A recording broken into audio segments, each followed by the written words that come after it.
Pager blast में Hezbollah के 12 आतंकियों की मौत। वॉकी टॉकी और सोलर पैनल में ब्लास्ट से हिजबुल्लाह के 25 आतंकी मारे गए।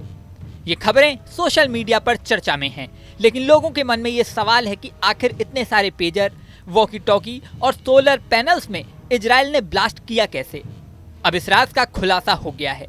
ये राज जब खुला तो सुनने वाले हक्के बक्के रह गए। इस पूरे ब्लास्ट के पीछे जो प्लानिंग थी वो बड़ी बड़ी थ्रिलर फिल्मों की कहानी को मात देने वाली कहानी है।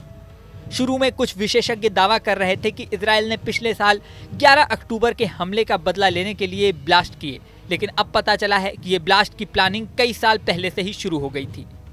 इस ऑपरेशन को इजराइल की खुफिया एजेंसी मोसाद ने अंजाम दिया है और मोसाद ने इसके लिए कई साल पहले ही प्लानिंग शुरू कर दी थी। इस पूरी प्लानिंग का सबसे खास पॉइंट ये है कि मोसाद ने ये ब्लास्ट वाले पेजर, वाईफाई और सोलर पैनल खुद ही बनाए और खुद ही अपने दुश्मन हिजबुल्लाह को बेचे और जब जंग शुरू हुई तो ब्लास्ट कर दिए। इस बारे में खुलासा किया है फेमस न्यूयॉर्क टाइम्स ने। न्यूयॉर्क टाइम्स की खबर के मुताबिक हिजबुल्लाह ने जो पेजर खरीदे थे वो ताइवान की अपोलो गोल्ड कंपनी के नाम से बेचे गए थे, पर उन्हें मोसाद के अफसरों ने हंगरी की उस कंपनी में बनाया था जिसे हिजबुल्लाह ताइवान की कंपनी समझ रहा था। असल में मोसाद के अफसरों की ओर से हिजबुल्लाह को चकमा देने के लिए एक नकली कंपनी बनाई गई थी। इसी को ताइवान की कंपनी का नाम दिया गया था। इस पूरी प्लानिंग के लिए मोसाद ने कई साल पहले से ही स्ट्रेटेजी तैयार कर ली थी। साल 2022 से ही हिजबुल्लाह मोसाद की इस नकली कंपनी से पेजर खरीद रहा था और इसे ताइवान की कंपनी समझ रहा था। मोसाद ने सोची समझी साजिश के तहत हिजबुल्लाह के लिए बनाए गए पेजर में PETN विस्फोटक डाल दिए थे। इसके बाद जब हिजबुल्लाह के चीफ हसन नसरल्लाह ने अपने आतंकियों से मोबाइल फोन का इस्तेमाल बंद करने को कहा तो मोसाद की इस कंपनी को और ज्यादा पेजर के ऑर्डर मिल गए। यानी हिजबुल्लाह आतंकियों तक हजारों विस्फोटक ये पेजर के रूप में पहुंचे थे। मौका देखते ही इजराइल ने धमाके शुरू कर दिए। दूसरी ओर जहां वॉकी टॉकी में विस्फोट की बात है तो वहां अभी पूरा खुलासा नहीं हुआ है, लेकिन उसमें भी शक यही जताया जा रहा है कि मोसाद ने ही इसे भी फर्जी कंपनी के नाम से ही बनाया होगा।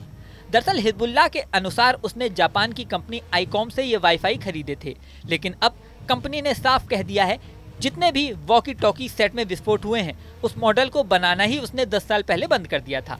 आईकॉम कंपनी ने एक बयान में कहा है कि IC-V82 एक हैंडसेट रेडियो सेट है जिसका प्रोडक्शन और एक्सपोर्ट 2004 से 2014 तक कंपनी कर रही थी। जहां जहां एक्सपोर्ट किया जा रहा था उसमें मिडिल ईस्ट भी शामिल है, लेकिन 10 साल पहले ही इसे बनाना बंद कर दिया गया था और तब से इसे हमारी कंपनी नहीं बना रही है। यानी इसकी भी आशंका बहुत ज़्यादा है कि हिजबुल्लाह ने मोसाद की ही किसी फर्जी कंपनी से ये हैंडसेट खरीदे होंगे। हालांकि इजराइल ने इस पूरे मामले पर अभी तक चुप्पी साधी हुई है, लेकिन न्यूयॉर्क टाइम्स की रिपोर्ट ये दावा कर रही है कि मोसाद ने पैसे लेकर पेजर और वॉकी टॉकी सेट बेचे, जिसके जरिए हिजबुल्लाह के आतंकियों को मौत के घाट उतारा गया। यानी नुकसान कुछ भी नहीं और आतंकियों से उन्हें ही मारने वाले सामान के बदले बनाने की कीमत भी वसूल कर दी गई। मोसाद की इस चाल को सोशल मीडिया पर खूब फुटेज मिल रही है। विशेषज्ञ अब ये भी अनुमान लगा रहे हैं कि इसके आगे मोसाद ने क्या कुछ और भी प्लान किया हुआ था। इस सवाल का जवाब तो वक्त ही देगा। इस वीडियो में फिलहाल इतना ही, लेकिन जाने से पहले सबसे जरूरी बात, हमारे चैनल न्यूज नेशन को आपने सब्सक्राइब नहीं किया है तो सब्सक्राइब कर लें। इसी के साथ स्क्रीन पर दिख रहा बेल आइकन प्रेस कर दें जिससे हमारे नए नए वीडियोस की नोटिफिकेशन आपको मिलती रहे। मिलते हैं नेक्स्ट वीडियो में, बने रहें न्यूज नेशन के साथ।